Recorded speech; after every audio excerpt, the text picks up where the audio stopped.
Good evening.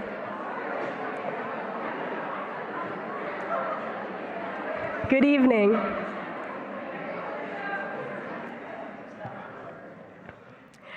My name is Sophia Prone, and I am a student project manager at the Clarke Forum for Contemporary Issues at Dickinson College.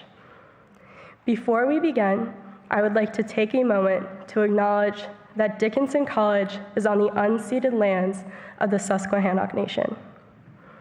We hereby recognize the prior status and enduring diversity of this land and the many indigenous nations that stand in relation to it, particularly the thousands of indigenous children from dozens of tribes forced into the reprogramming camp established at the Carlisle Indian Industrial School starting in 1879. Dickinson College supported this agenda of cultural eradication in both word and deed. Turning honestly toward that shameful past animates this acknowledgement and gives orientation to our desire for a reconciled future. Accordingly, this living land acknowledgement is intentionally incomplete, a reflection that the ongoing process it represents. To learn respectfully from the stories of this land and the peoples that carry them, to think reflectively about the injustice in our shared past, and to act responsibly with that knowledge today to inspire a more equitable tomorrow.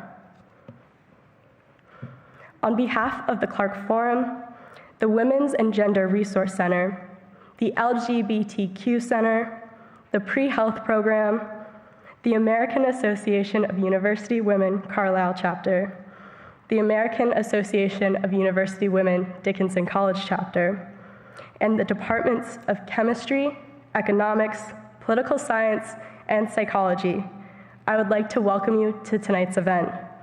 It's time to talk about women's brains and the birth control pill. Tonight's program was student-initiated. At the beginning of each semester, the Clarke Forum's student project managers propose and vote on 2 programs that we develop for the next semester. I was inspired to propose this program because birth control saved my life. Several years ago, I was diagnosed with premenstrual dysphoric disorder, a severe form of premenstrual syndrome. I felt as though my every decision was dictated by where I would be in my cycle. For 3 weeks out of the month, I wondered whether I would be bedridden with cramps, overwhelmed with panic attacks, or just struggling to be happy. Birth control allowed me to regulate my symptoms and take back control. While I am forever grateful for this medical intervention, the pill has also failed me, many times. Hormonal contraceptives are complicated and can cause various side effects. Conversations regarding period management have been increasing among my generation, revealing how little research is done on the pill. These conversations with peers demonstrated to me that I was not alone in my frustration and confusion regarding hormonal birth control. Finding Dr. Sarah E. Hill's book validated these feelings further. My generation shares a confusing mixture of emotions towards the pill. While we appreciate the freedom it provides, we also crave improved interventions. Our hope in inviting Dr. Hill was to shed light on the lesser-known impacts of the pill and highlight why it should be improved. Dr. Sarah E. Hill is a professor and research psychologist working at Texas Christian University.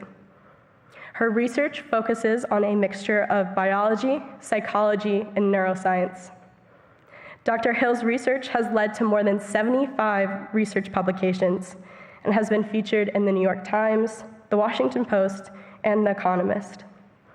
She has also authored This Is Your Brain on Birth Control, The Surprising Science of Women, Hormones, and the Law of Unintended Consequences.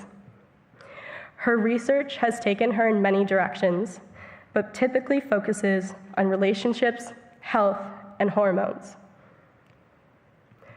On the back of this evening's program, you will find a QR code. We would appreciate it if you use the survey to provide feedback on how you find out about Clarke Forum events. Immediately following the program, there will be a question and answer session, so please hold all questions until that time. The Clarke Forum welcomes differences of opinion expressed politely, thoughtfully, and succinctly. Disruptive behavior or harassment of the speaker, members of the Dickinson community, or audience members will not be tolerated. As a show of respect for our speaker and everyone in attendance, please stay until the end of the program, including the question and answer session. There will be a book sale and signing in the lobby immediately following the program.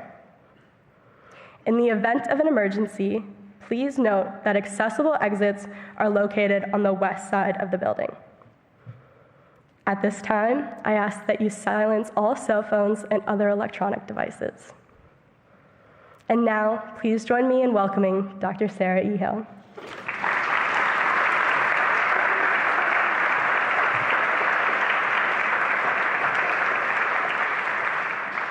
Thank you so much for your very kind introduction, and thank you all for showing up here. This is really impressive for a Thursday evening.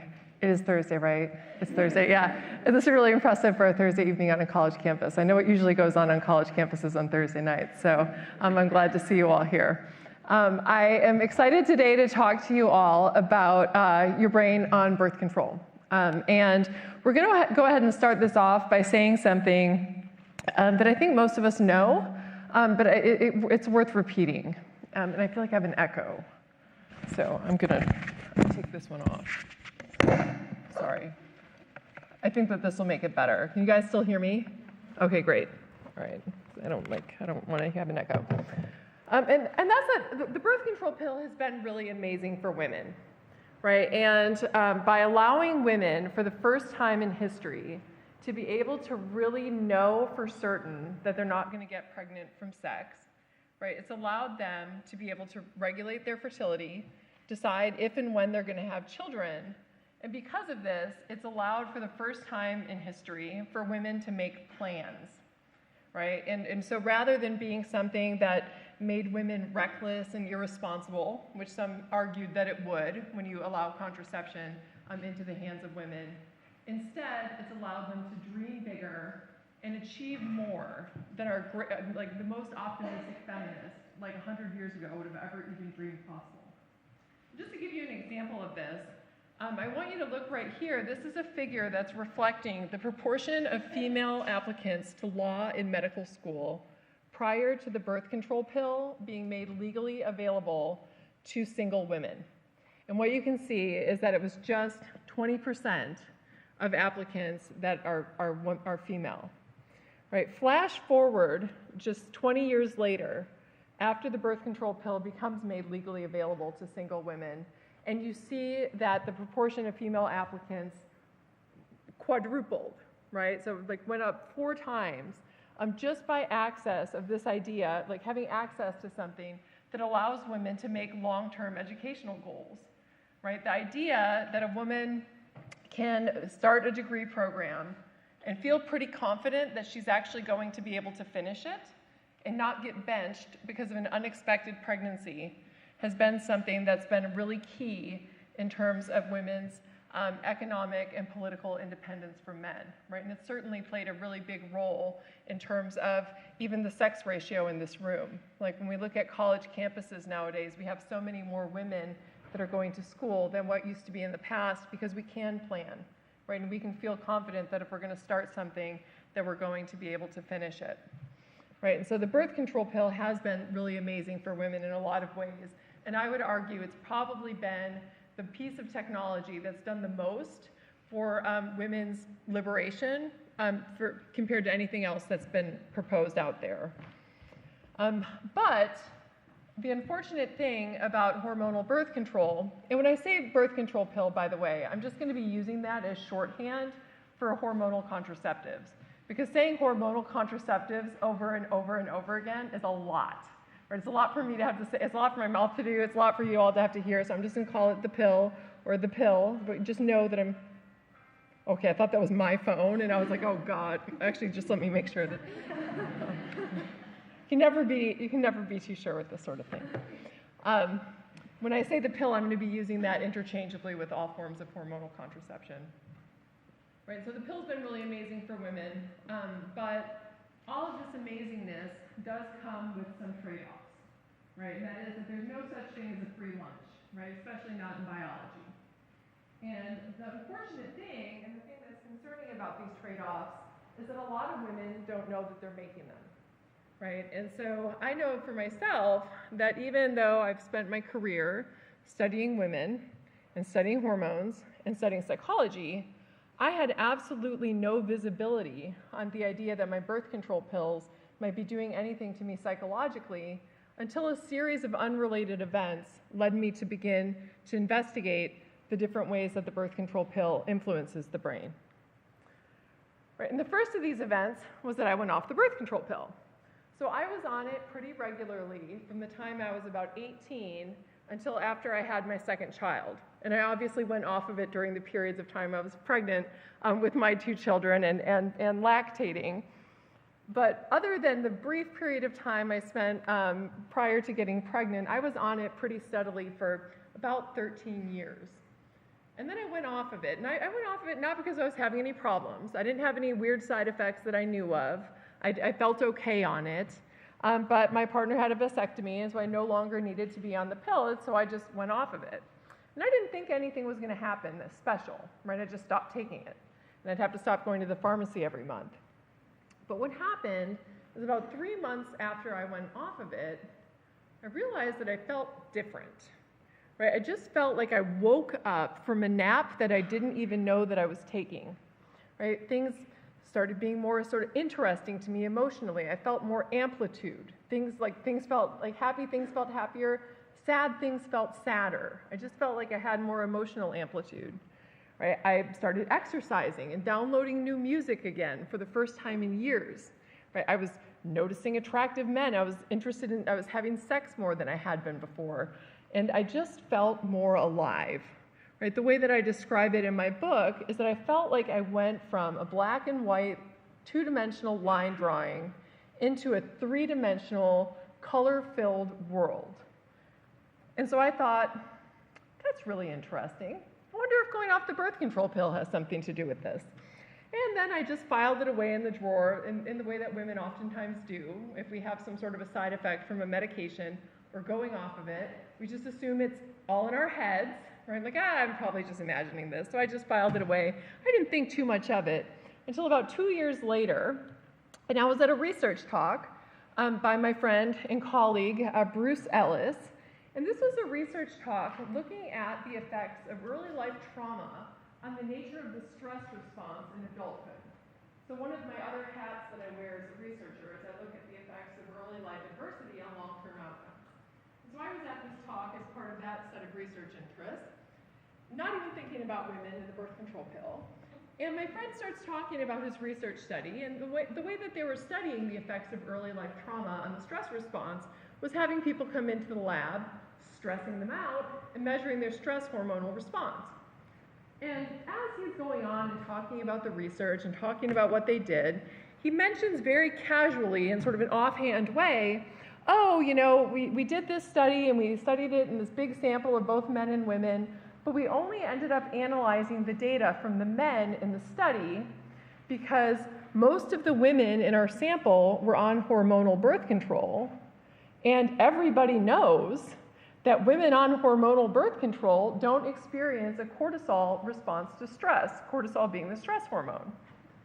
And I just stopped in my tracks. I said, wait a minute, women on the birth control pill don't exhibit a cortisol response to stress. Like, that's nuts. Like, that was all I could think about. I couldn't believe that this was a thing. But it was at that moment when I heard that all of a sudden, I was just like, I was hit by realization after realization after realization. And it was like, oh my gosh, the birth control pill changes women's hormones. Hormones aren't just something that affect us from the neck down, right? They're actually part of the signaling machinery that our entire body uses to create the experience of being who we are. Hormones affect sex and attraction and hunger and energy levels and our ability to learn and remember things. Of course, the birth control pill changed how I felt.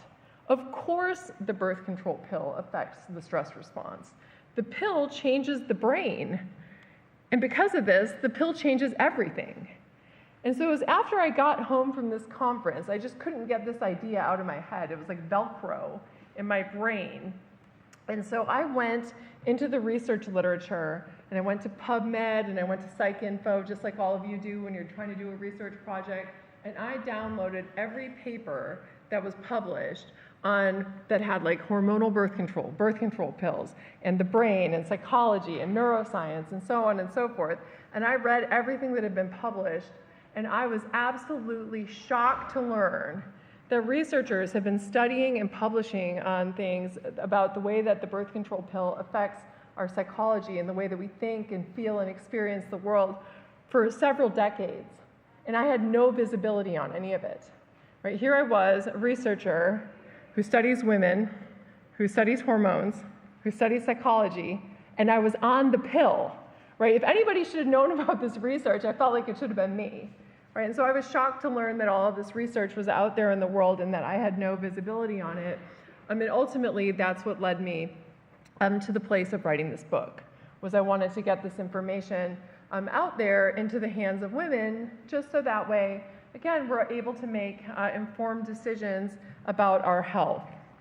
Right? And so today I'm going to tell you a little bit about some of the things that I learned.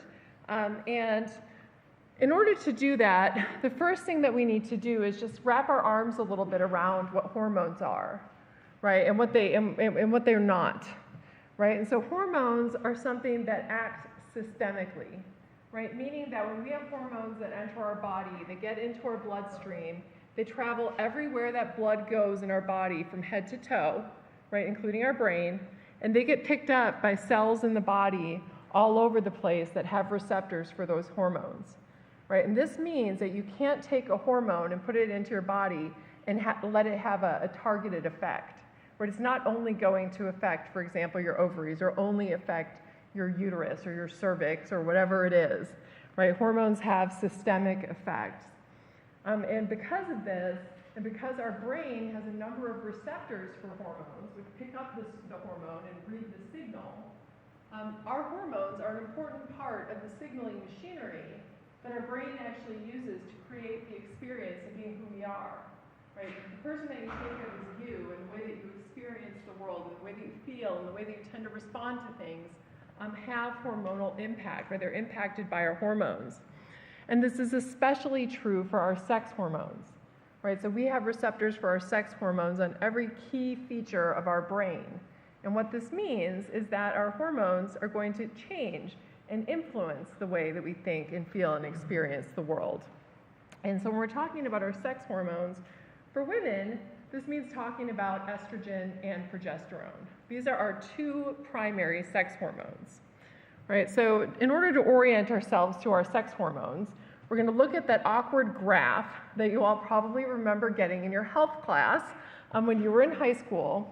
And we're just going to take a moment to talk about women's sex hormones and their cycles.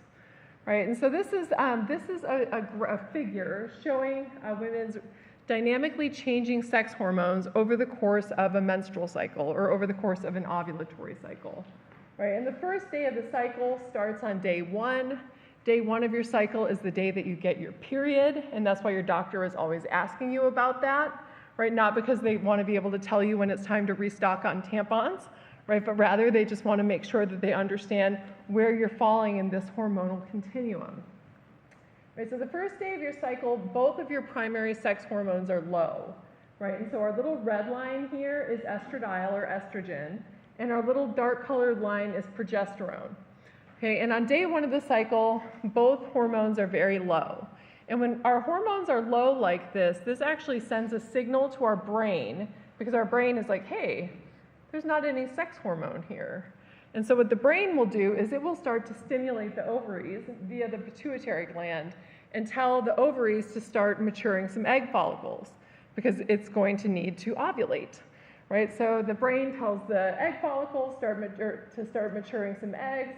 As that happens, as the follicles begin to mature, you get estrogen rising, right? So this little red line here is estrogen rising. As the dominant follicle takes over and is the one egg that's actually going to be ovulated, as it begins to fully mature, it releases really high levels of estradiol, which peak right prior to ovulation, and then generally women ovulate right around day 14, right? So this is midway through the cycle. Women ovulate, so the egg is released out of the follicle, and that empty egg follicle actually becomes a temporary endocrine structure, which then begins to release women's second primary sex hormone, and that's progesterone.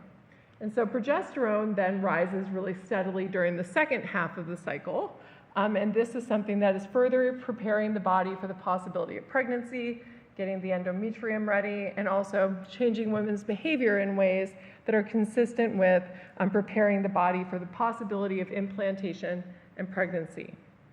Okay, so for a naturally cycling woman, which is what I'm going to be calling a woman who's not on hormonal birth control, this is generally the pattern that you see in their hormones across each cycle.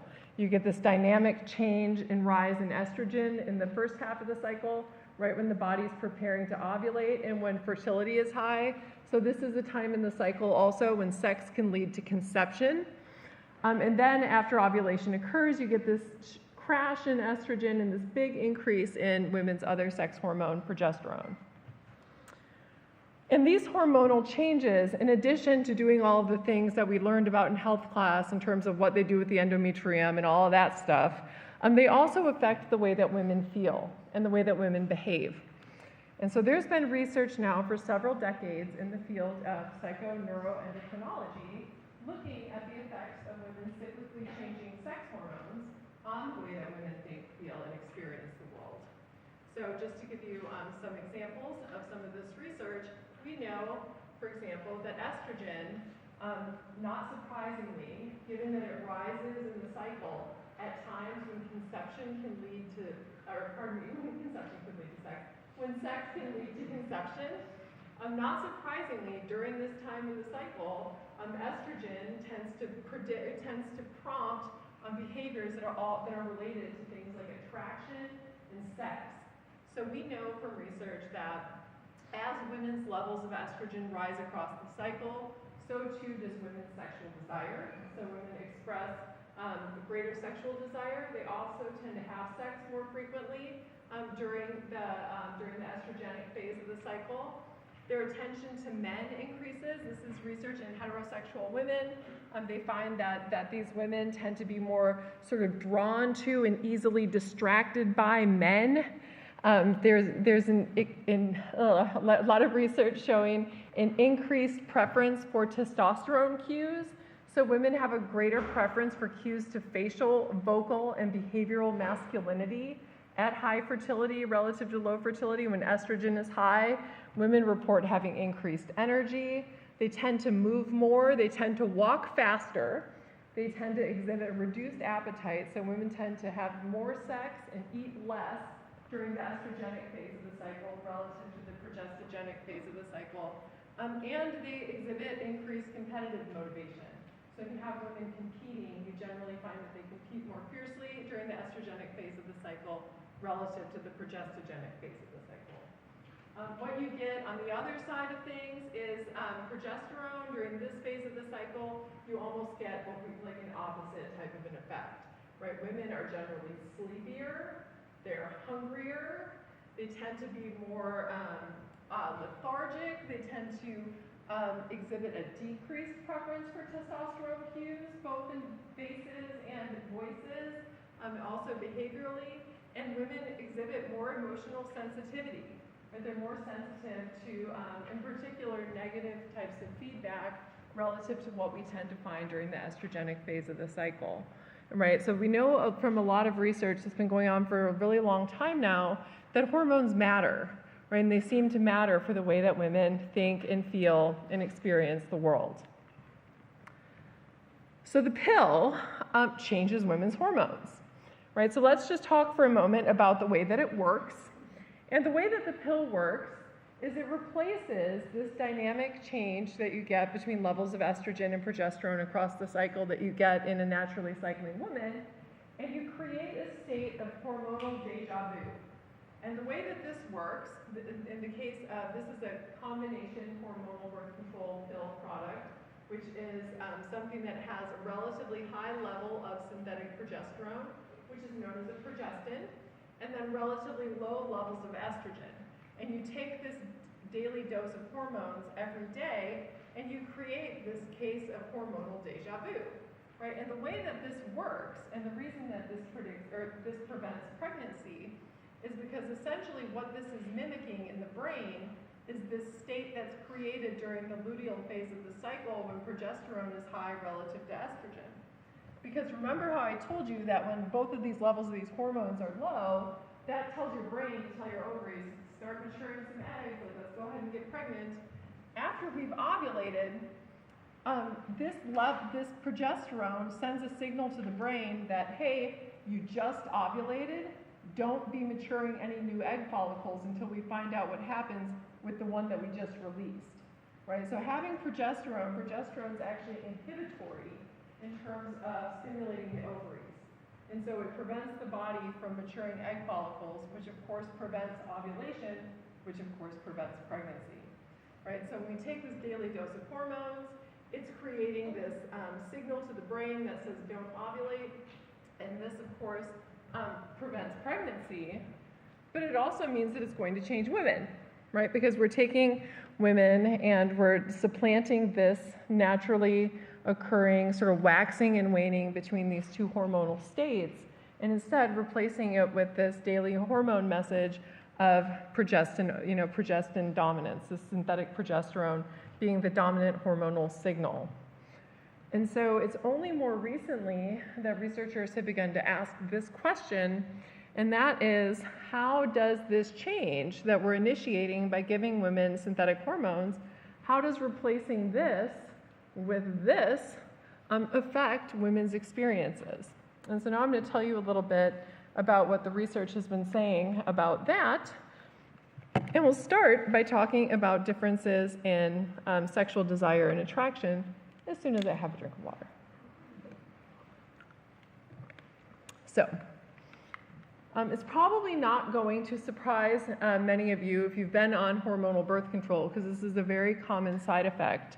And that is that many women experience diminished libido and sexual function on the pill, right? So a lot of women report having a decrease in sex drive, right? And in addition to having a decrease in sex drive, some women report having more difficulty achieving climax or having an orgasm. And they also tend to have more problems with sexual function in terms of the physiological response to sexual arousal, right? And the reason that we tend to see this is because of the hormonal changes that are initiated by the birth control pill. Right? So things that we know about women's sexual desire is that hormones that are good for sex for women are, to start with, estrogen.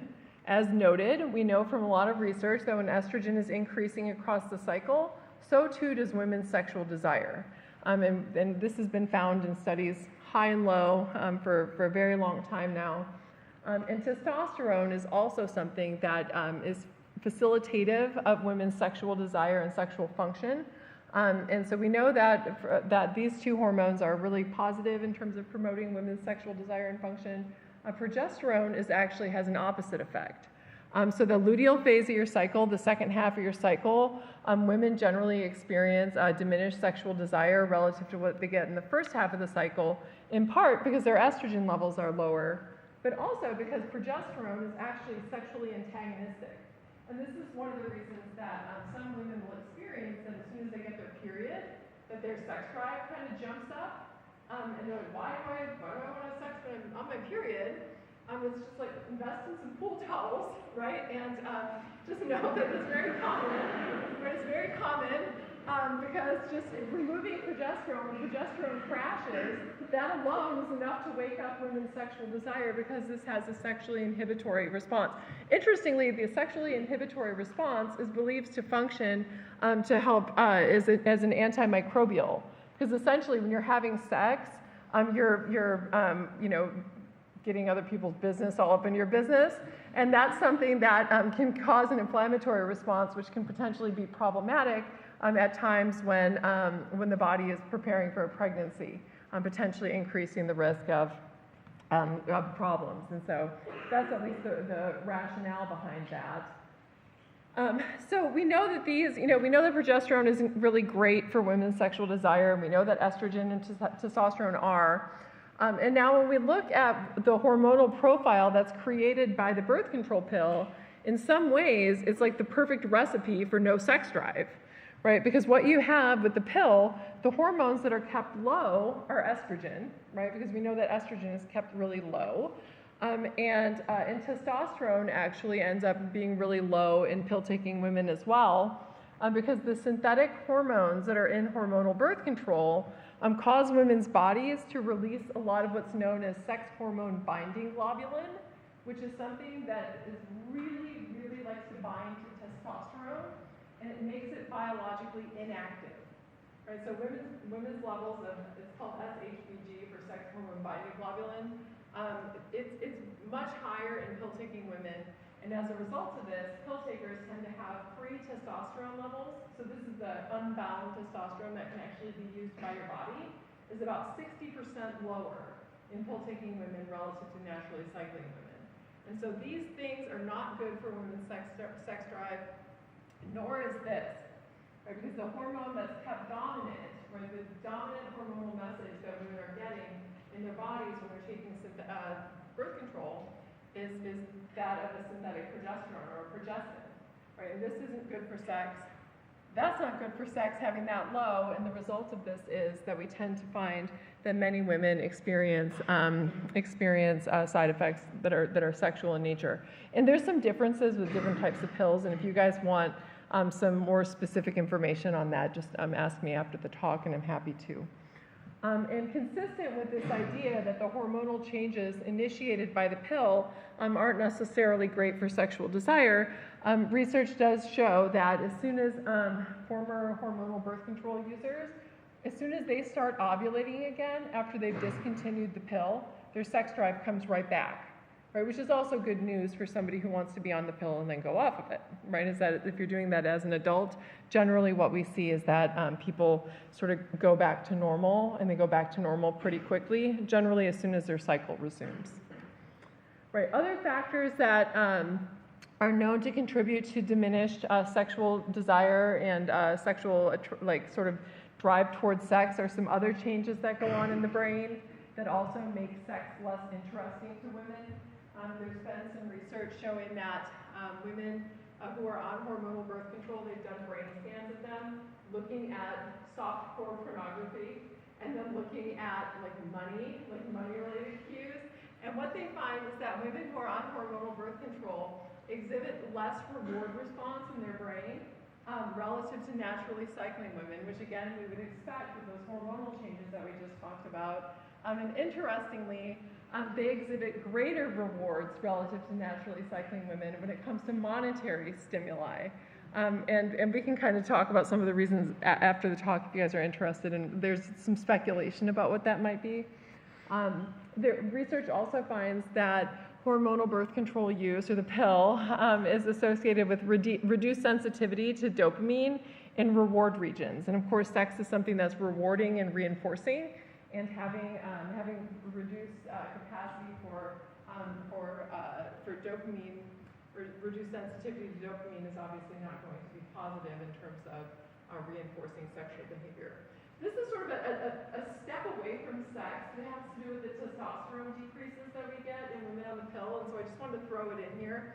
This was a really nicely done study that's very new. It was published about maybe 9 months ago, 10 months ago. And these researchers did an experiment where they had a large sample of women, half of whom were on the birth control pill and the other half who were naturally cycling.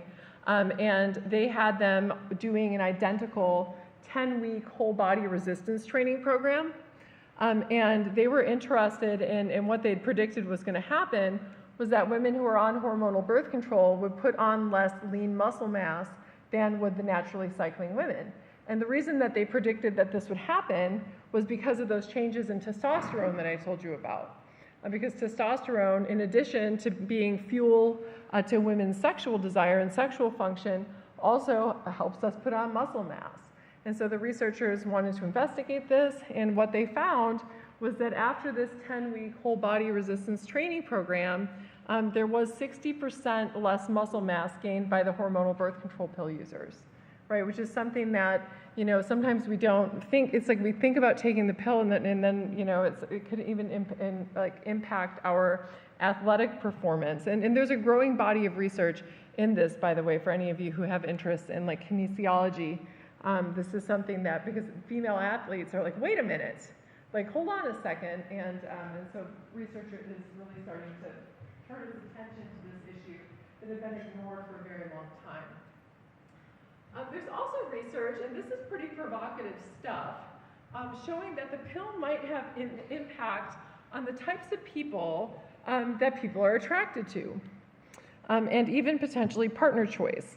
And this is some research that, again, you know, a lot of this research has its early start in research that's been going on for decades, and this is one such case. And one thing that researchers in psychoneuroendocrinology have been looking at a lot is the role of women's cyclically changing levels of estrogen on partner preferences. And this research has been going on for, like I said, probably 20, 25 years now. And what the takeaway from this research is that during times in the cycle when estrogen levels are high, that women exhibit an increased preference for cues related to testosterone levels in men.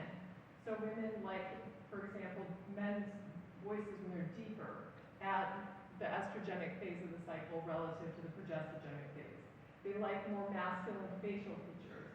They like behavioral signs of masculinity. So things like social dominance is more attractive to women when fertility is high across the cycle compared to when it's not. And this is just an artist rendering of, this was a really cool study where they looked at women's hormone levels across the cycle and how they map on to women's preferences for testosterone levels in men. And what they find is that women's estrogen levels predict, to an extent that you almost never see in nature. You almost never see overlap like this. And what they find is that women's estrogen levels across the cycle predicted very strongly their preference for testosterone markers in men. Again, just going to show that there seems to be this relationship between women's estradiol levels or estrogen levels and their preference for testosterone. And now, knowing everything that you know about birth control just from the presentation I've been giving today, we know that women on hormonal birth control, their estrogen levels are kept really low, right? So what might we predict would happen, right, in the case of that? Like, might that change the types of men that women find most attractive when they're on the birth control pill? And so researchers began to investigate that after spending some time thinking about the hormonal changes caused by the pill and what do we know about estrogen and its links with women's preference for testosterone. And what this research finds is that, lo and behold, women who are on hormonal birth control, they tend to prefer somewhat less masculinized male faces relative to what we see preferred by naturally cycling women. And they found this both in doing paradigms where they have women take a little slider scale and they like create the ideal male face. And what you can see here, this is it's the same face where it just becomes more masculinized if you move the slider one way and more feminized if you move the slider the other way. What they find is that the women who go on hormonal birth control, this was done as a within subjects design, by the way. It was women who were not on the pill, and then they went on it, and then 3 months later they studied them after they'd been on it for 3 months. And what they found was that the women, after they went on the pill, made a somewhat less masculinized male face relative to what was idealized by the same women when they were naturally cycling.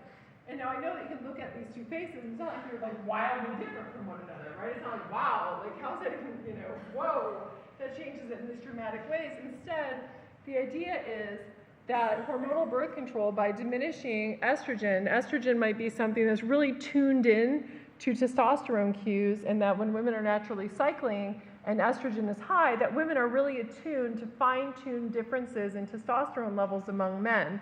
And consistent with this, what researchers find is that women who are on hormonal birth control also exhibit less sensitivity to the scent of testosterone.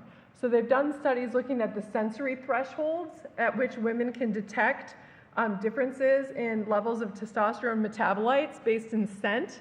And what they find is that naturally cycling women are a lot more, their sensory threshold is lower, meaning that they're better able to identify it at an earlier stage, so there can be less of the signal and women are able to pick up on it relative to what you see in the naturally cycling women.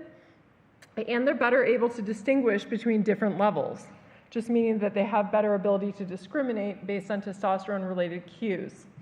And we also know, for example, that research shows that women who chose their partners while they were on hormonal birth control tend to report less sexual and physical attraction to their partners relative to what's found in naturally cycling women, which would be consistent with the idea that when you're naturally cycling, you might sort of gravitate toward cues that are historically associated with sexiness, right? And that when you're on the pill, you just might minimize those. You might focus your efforts on other things.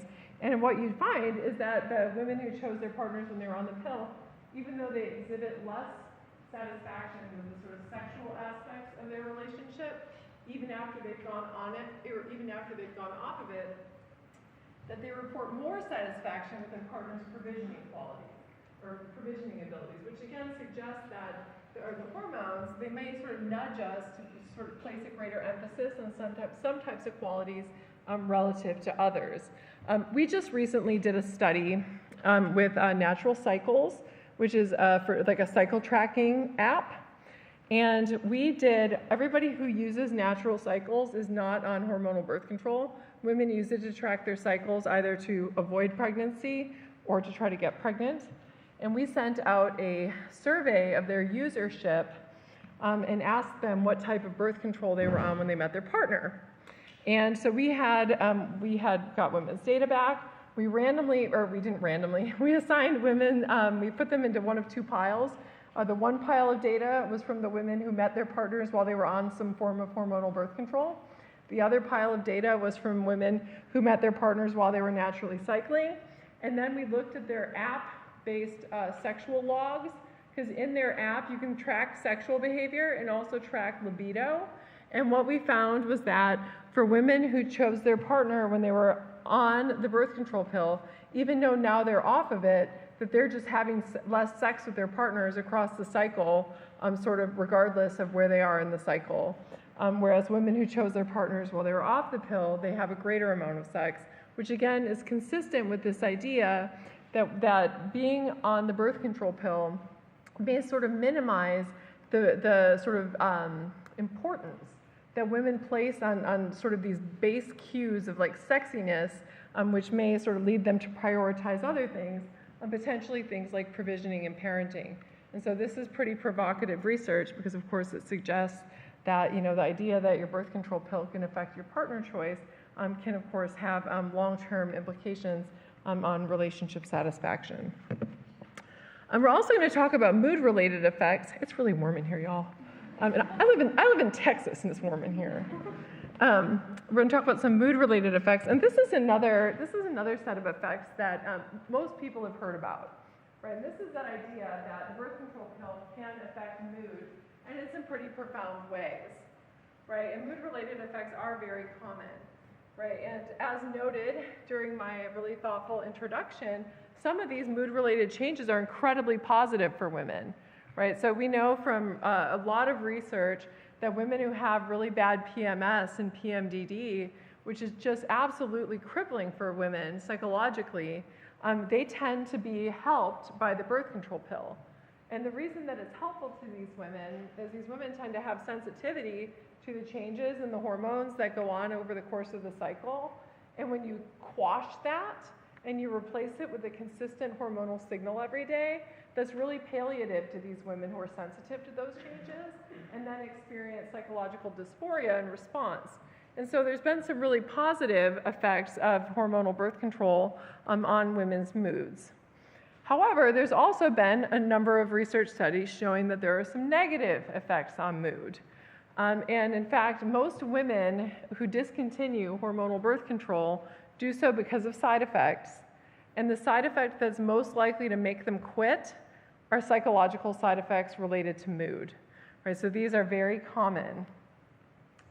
And just to give you, and this is something that's been pretty well studied now in a number of different studies, I'm just going to tell you about this one. And this is just a tiny snapshot of the results from this research study.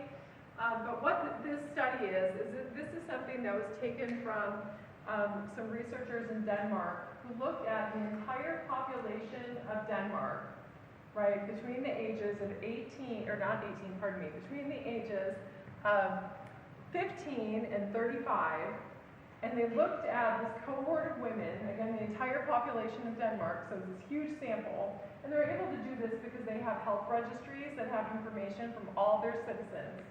And what they did is they picked a time frame, and during that time frame, they looked at all the women, and they looked at, did these women fill a sample, or did they fill a prescription for hormonal birth control? And if they did, they get put in this pile. If they did not, they get put into this pile. And then they looked at what was their subsequent risk of developing depression or anxiety, or being prescribed an antidepressant.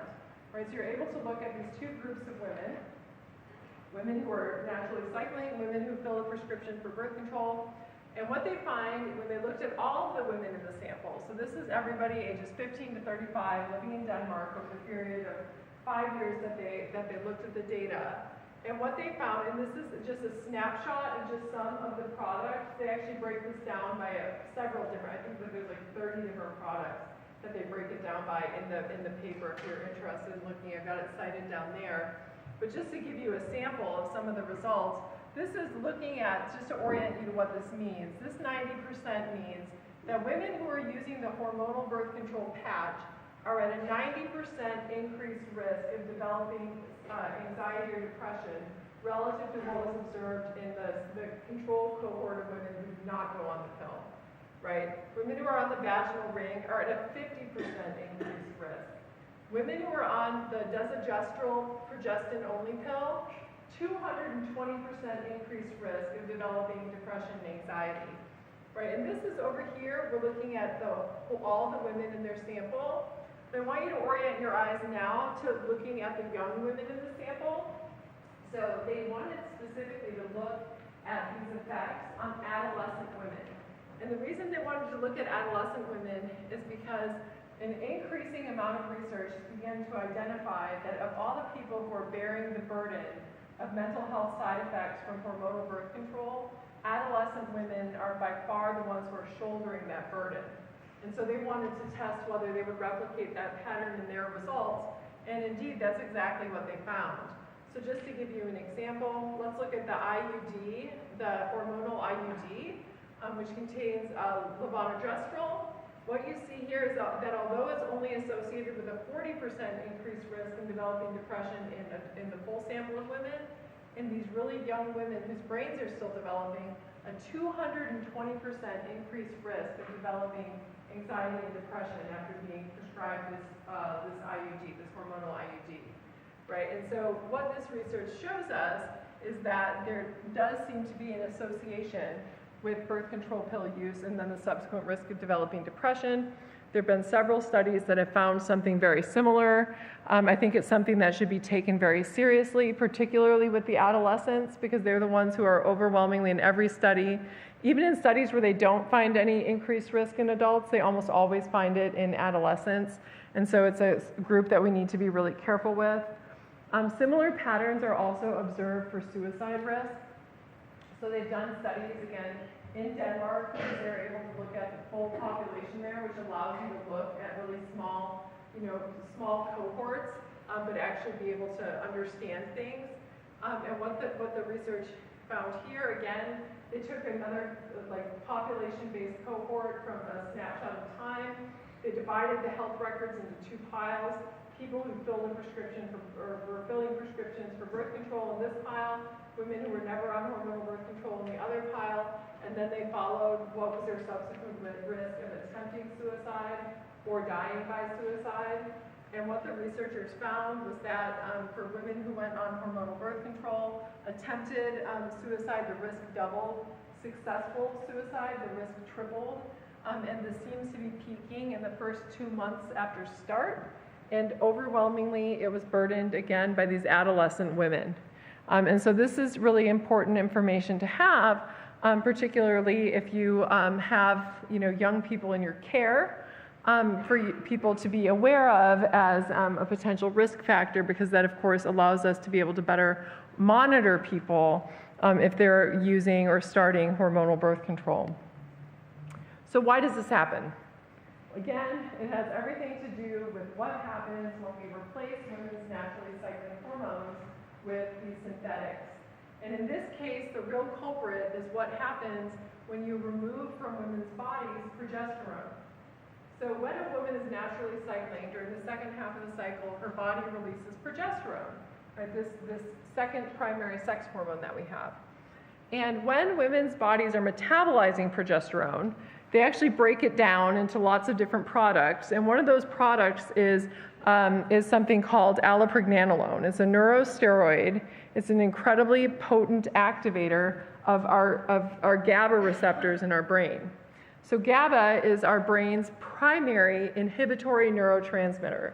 And if you don't know anything about neuroscience, all you need to know about that is that something that's inhibitory and neurotransmitter chills your brain out. It makes it less likely to respond to things, right? It's sort of a relaxing, calming type of a neurotransmitter.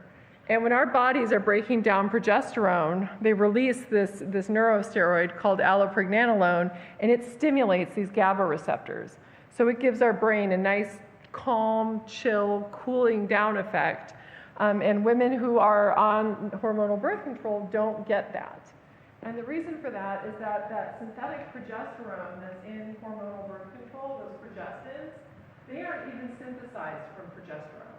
Most of them are actually made from testosterone. And they take testosterone and they monkey around with the molecule in a way that allows it to stimulate women's progesterone receptors, and that's what prevents our brain from telling our ovaries to make an egg.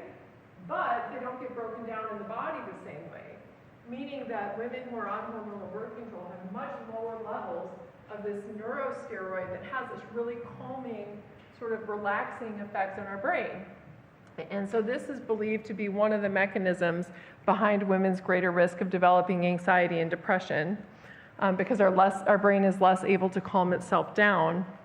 But it also, we know from research that the birth control pill is also linked with reduced serotonin receptor binding potential. And what this means is, again, here's this really feel-good neurotransmitter that we have, and that is less able to actually give its signal in women who are on hormonal birth control compared to women who are not. Another sort of culprit here is that diminished stress response that we talked about at the very beginning of my presentation. Right, and so earlier in the talk, I talked about how researchers have been finding that women who are on hormonal birth control don't exhibit a cortisol response to stress. And lo and behold, there's a ton of research that's been published now showing this effect, both with birth control pills and with the hormone-containing IUD, that women get this blunted stress response. And on the one hand, we might think, like, less stress hormone? That sounds like a good thing. Like, isn't that like a get-out-of-jail-free card with stress? And the answer to that is no.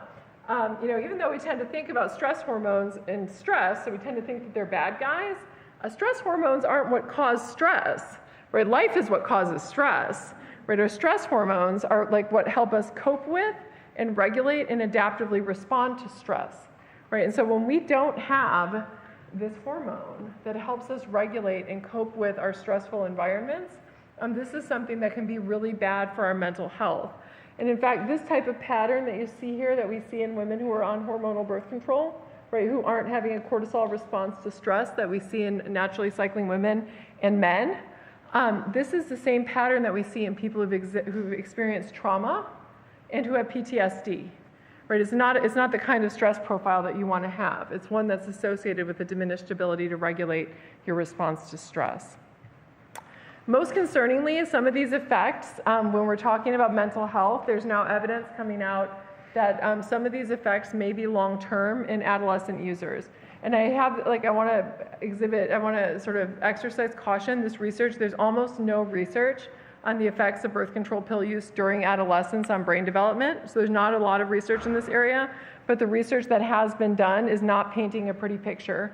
And it's suggesting that it can be associated with an increased risk of major depressive disorder across a lifetime, even after you discontinue hormonal birth control.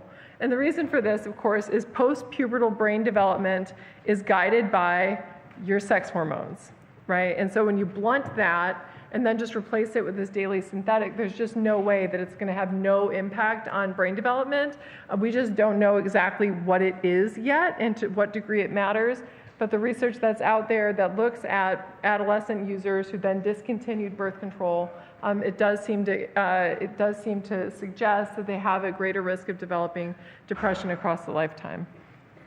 Just as sort of a last note, because I know I'm running out of time here, it's important to know with all of this research that there's a great deal of heterogeneity in how women respond to hormonal birth control.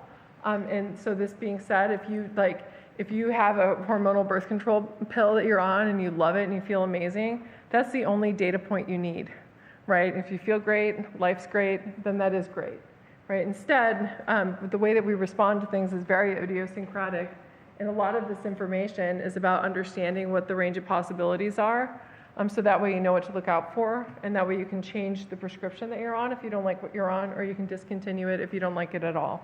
And each woman's body is very different. We metabolize hormones differently. Our bodies have different numbers of hormone receptors for our different hormones. We have different levels of hormones before we go into taking birth control. And so two women can respond very differently to the exact same product. And in my book, I write a story about one of my friends was on the exact same birth control I was on for a very long time. I loved it. She had a psychotic episode as soon as she was on it. We were just totally different people. We just had different biochemistry. And it just goes to show that you're going to get these really idiosyncratic effects. And on top of that, there's almost 100 different formulations of hormonal birth control that are out there, right? And this is like everything from a shot to an IUD to a ring. And within the different modalities, there's also different types of progestins. So those synthetic progesterone things that I told you about, those progestins, that are not synthesized from progesterone. They're mostly made from testosterone, or else they're made from a diuretic called spironolactone. There's 4 different types of these things, and each one does different things. So just to give you an example, a second-generation progestin is really androgenic, meaning that it stimulates testosterone receptors, and so a lot of times women will get like sort of testosterone-y side effects, like things like breaking out and growing facial hair. Right, a 4th generation progestin is actually anti-androgenic, and so it prevents androgens or testosterone from binding. Right, and so they're very different, have very different effects all over the body because, of course, hormones affect all over the body, and so a lot of this idiosyncrasy that we get in terms of how people respond to things is because women are different.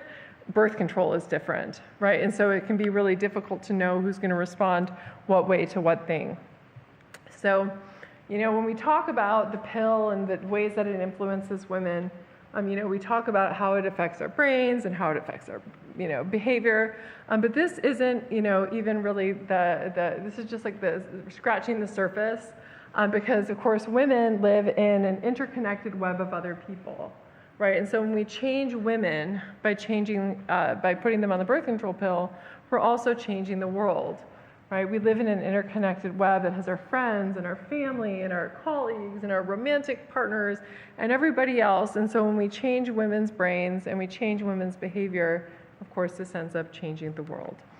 So I think it's important that we start more conversations about the birth control pill, right, and not as a way of saying you shouldn't go on the birth because I don't believe that. I think it's absolutely critical that women are able to have access to contraception, including hormonal birth control.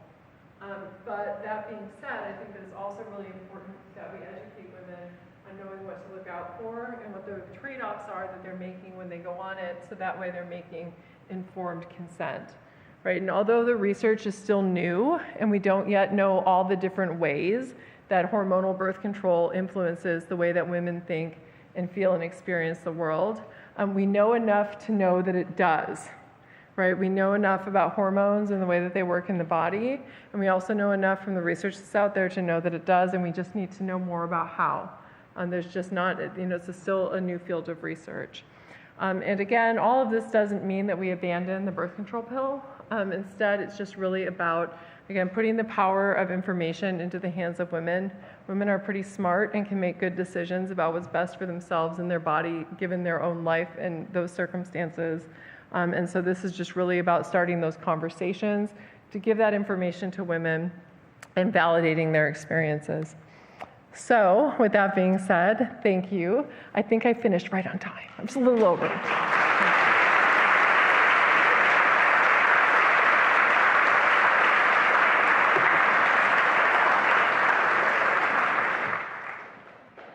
It is now time for the question and answer session. Because this event is being recorded, please raise your hand and wait for a microphone to reach you before asking your question. We reserve the first questions for students, and then we will open up to the rest of the audience. We will now take the first question.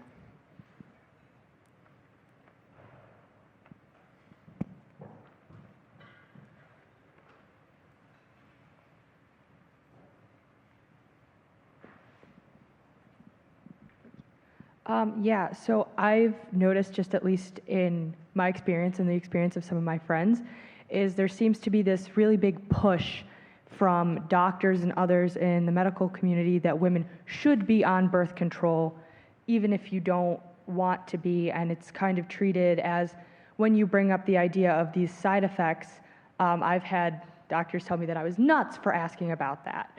So I'm just wondering why there's this huge push, it seems, from medical professionals that women have to or need to be on the pill. Right, no, and I completely understand that, and I think that that's very common. I will say that I actually think that that comes from a really good place, and I think that that place is that doctors recognize how important of an issue it is for women's both reproductive health and then also long-term to not have an unexpected pregnancy, and especially right now, and we're living in this post-Dobbs decision, post-Roe world. I think that doctors are really concerned with women ending up with an unexpected pregnancy that they're not prepared for. And so I think it's coming from a good place on the one hand, but on the other hand, I think that the other side of it, which is like that they're not listening to the concerns and pretending, and I say pretending, it's a lot of them aren't aware of this literature. It's like, medicine, and which is why I love schools like this, and one of the reasons I love schools like this is I love the idea of breaking down the silos. Like there's so much silos of knowledge, and it's like medical research over here is really concerned with safety and efficacy. So is it going to work? Is it going to kill you? And that's all the research that doctors read. Over here lives neuroscience and psychology, right? And that's more about experiential effects. And like we don't generally read their literature, and they don't read ours. And so what happens is you have people experiencing psychological side effects from medication, and the doctor's like, I haven't heard of that. And it's like, well, yeah, no, of course you haven't heard of that. Like you haven't been reading the same literature that everybody that we're reading over here in psychology. Just like if somebody came in to talk about something, I don't know, and was talking about like it causing a heart valve problem, I wouldn't know that because that's not the literature I'm in. And so I think that it's tricky. I do think that doctors are becoming more thoughtful, and so if you have a doctor who's still continuing to do that, find a new one, because I bet you can. And that's the advice I give. Doctors are becoming more, at least good physicians I know, are becoming a lot more open to the idea of actually listening to their patients, because they're recognizing the boundaries and limitations of medical research, particularly as it has failed women. So, great question.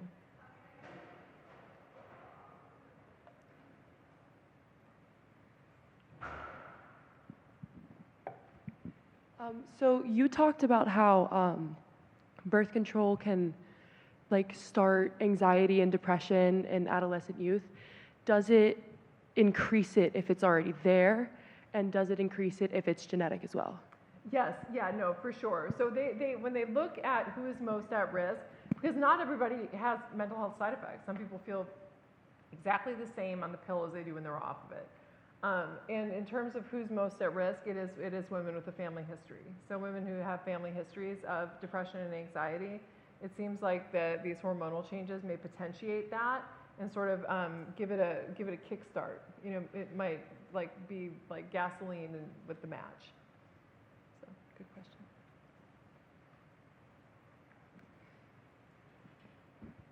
Hi, thank you for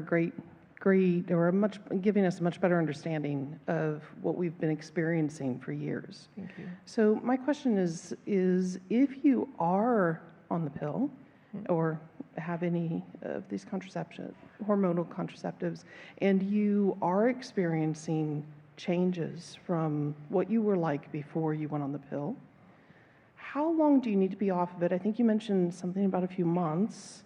And if you wanted to go off of it and kind of test yourself and see how you feel off of it, what should you expect? And I ask this question because I know when I went off the pill, I felt so much better. Yeah. And I couldn't explain to anyone what that meant. I just knew that I felt better, except that I experienced hormonal changes as if I had just been pregnant.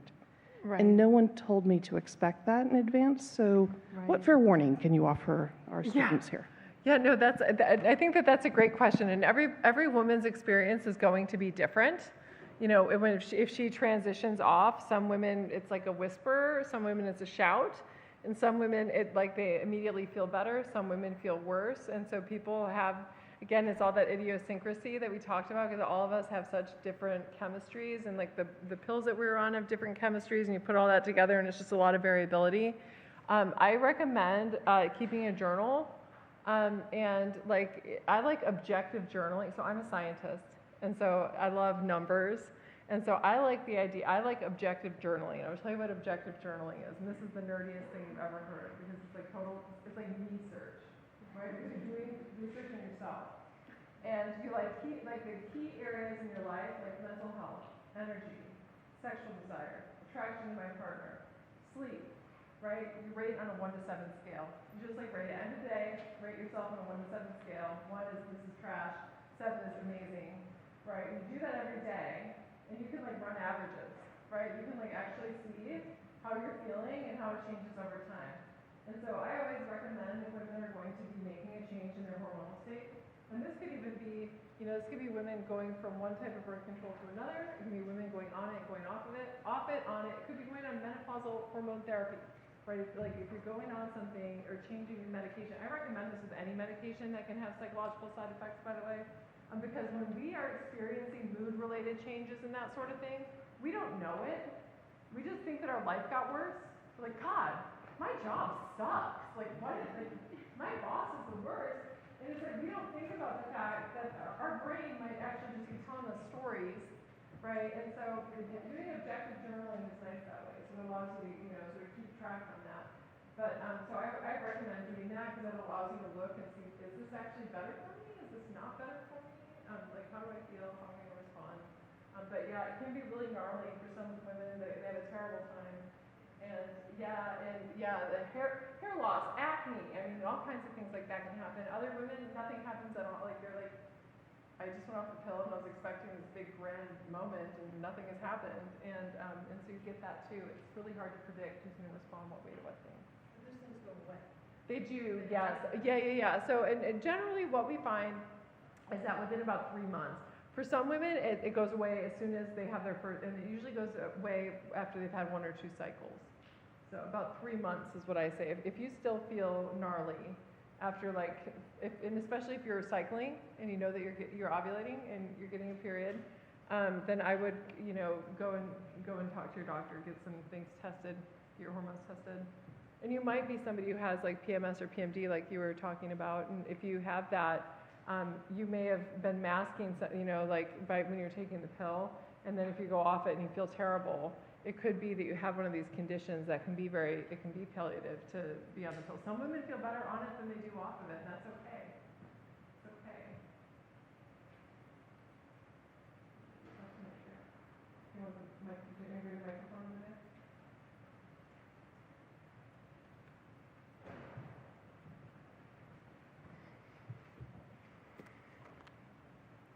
Your talk was so fascinating. Thank you. I was just wondering about if the effects of like disrupted hormones on birth control can be attributed to menopause symptoms and like the correlation between menopause and being on birth control.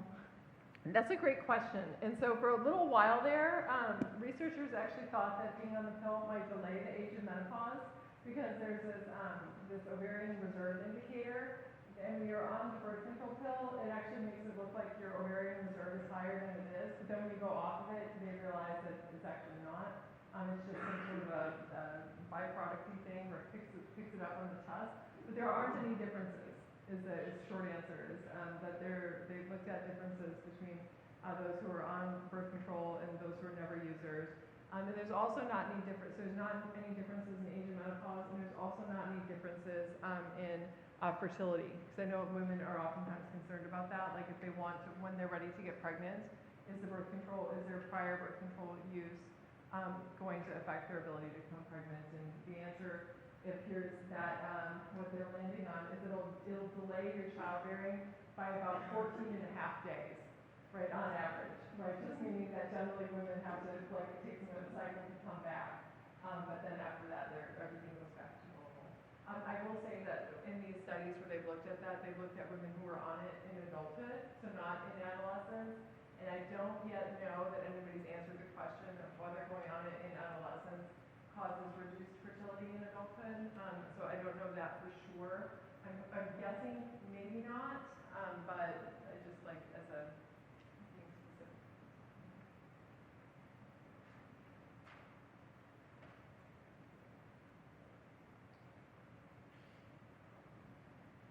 Okay. Do you think the limitations of the studies mentioned in your presentation affect the results and the conclusions, as I'm assuming they focused on one demographic of women being heterosexual and cisgender women? Yeah, so that's a really good question, because of course most research, and particularly when we're talking about research on something like hormone birth control, which tends to be used by college age, college-educated, cisgender, heterosexual women. But there have been a few studies that have been done in samples that aren't sort of in that narrow pool, where they've looked at, for example, non-heterosexual women, and they've looked at, I don't know, there's a lot of research in people who are like using hormones for like gender affirmation when they're transitioning from one gender to the other. And they've looked at sort of birth control and other types of hormonal interventions that way. But I don't think that they've looked at these exact questions. But they have done some research in non-heterosexual samples, and what they find is very much the same. Even with, for example, things like sexual desire and sexual function, we find the same thing in lesbian women. We also find even the preferences for greater facial masculinity in the lesbian population, and it's not like they all of a sudden want men. Right, but instead they're tilting their preference for female faces for a slightly more masculinized female face, which suggests that these things are operating the same way. And this doesn't really surprise me because it's like when we think about like even with differences in gender identity and in sexual orientation, we're so much more similar to one another than we are different that it really didn't surprise me terribly to think. And my expectation would be that these patterns of results, for the most part, would be replicated in all groups of women. We have time for one more question.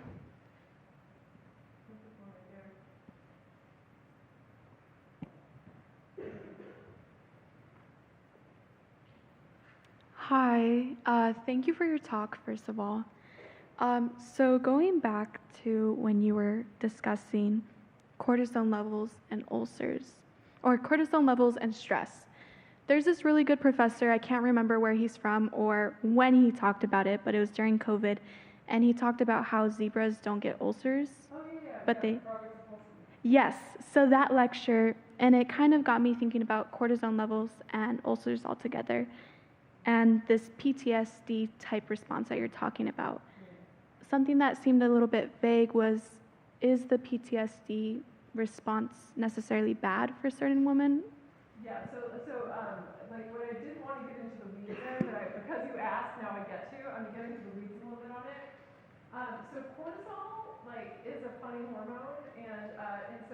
cortisol, when we're experiencing an acute source of stress, right? Like if you scare me, or like if somebody is chasing after me and I just experience this big surge in cortisol, that's good, right? It dumps fat and sugar in my body. It allows me to make a quick getaway, primes my brain for learning and memory. And what it does, but because it's doing all those things, cortisol is actually a redirector of resources in your body. And so if you stress me out and my body releases cortisol, it takes all of its metabolic energy and directs it toward fixing the stressor. And what that means is that it's not investing in growth, it's not investing in immune response, it's not investing in cellular repair. And so cortisol, essentially, like if you experience cortisol response long term, your body will literally fall apart because it's not investing in anything else but stress. And in fact, in Robert Sapolsky's book, he actually talks about, you know how salmon fall apart after they swim upstream?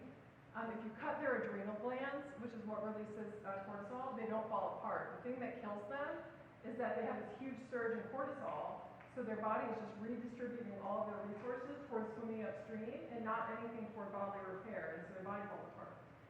What that means, when you see that blunted stress response, it is consistent with somebody who's experienced chronic extreme stress. Because what the body does, if you're experiencing chronic extreme stress, because cortisol takes all of the body's resources and redirects them to stress, is it shuts it down. Because you will die otherwise. And so what happens is people who've experienced trauma, for example, their bodies will just shut down the HPA axis. And so when they experience stress, they don't release cortisol anymore because their bodies have this been like, all right, no more for you. You can't handle this stuff, right? And so they just shut it down. That's why you get that. And that's, so it's never good to have that blunted response. It's not something that's adaptive. It's adaptive in the context of chronic stress just because that means that these people, when they're experiencing something, their body's not falling apart. But, what this also suggests with the birth control pill is that it might be, when women, especially when they first go on it, which is also consistent with what they find, the suicide risk is the highest 2 months after women go on it, is what people are speculating goes on is you go on the pill, it's overwhelming your glucocorticoid receptors and making your body go into this hypercortisol type of a state, and their bodies just shut it down and just say, all right, no more stress response for you because you can't handle it, and that's not positive. And so that's sort of the existing hypothesis about what's going on with the pictures. So you guys just learned a lot about cortisol. This concludes tonight's presentation. Please join me in thanking Dr. Sarah Hill. Thanks so much.